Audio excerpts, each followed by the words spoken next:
The dawn's glow filtered through the bedroom drapes, soft and warm, with motes of dust drifting like faint spirits. Ethan paused at the threshold, a laundry hamper propped against his side. He seldom tackled chores, not out of indifference, but because Nora preferred it that way. She claimed it grounded her, gave her a sense of order, especially since last year's loss. But today felt distinct. Today he wanted to pitch in. Perhaps it was remorse, perhaps devotion, likely both. He set the hamper by the bed and started gathering shirts, shoes, papers. Nora was out buying groceries, gone for another hour or so. He'd surprise her, coax out the smile she used to wear before her gaze grew heavy with exhaustion. Kneeling to pick up a stray earring, he noticed something odd, a shadow lurking beneath the bed frame. It wasn't large, just out of place. Ethan reached forward, fingertips grazing wood. A box, small, latched, worn, not Nora's taste, not part of their shared world. His breath hitched, hands shaking as he drew it out. Dust coated it thick, suggesting years of neglect. As if it had been waiting. Without meaning to, he searched for a key. It wasn't hard to locate. Tucked in her bedside drawer, behind a stack of old receipts, beside a photo of them on their first trip together, grinning under a blazing sun, before the losses, before the quiet dinners, before she began staying up late, claiming sleeplessness.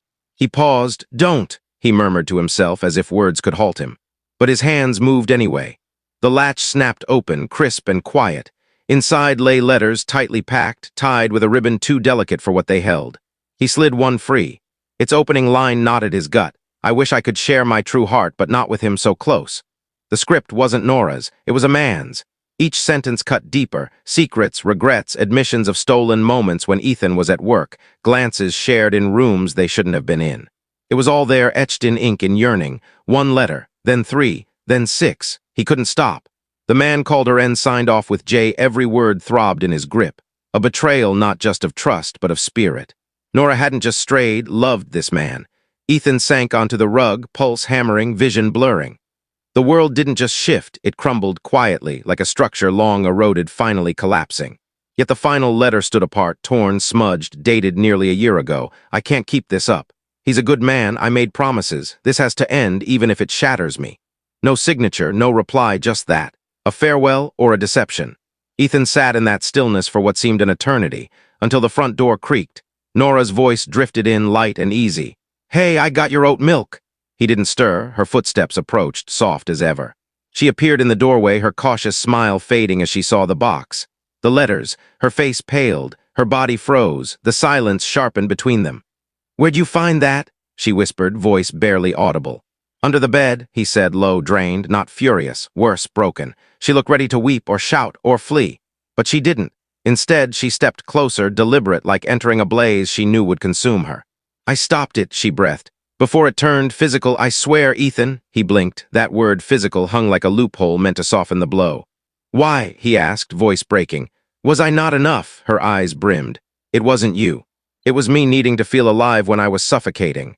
He gave a hollow laugh, not from amusement, but from disbelief. "You could have told me." "I tried," she said. "You stopped listening." They stood in that fractured space, surrounded by folded clothes and shattered trust.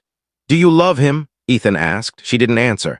That silence roared louder than any admission. Weeks passed.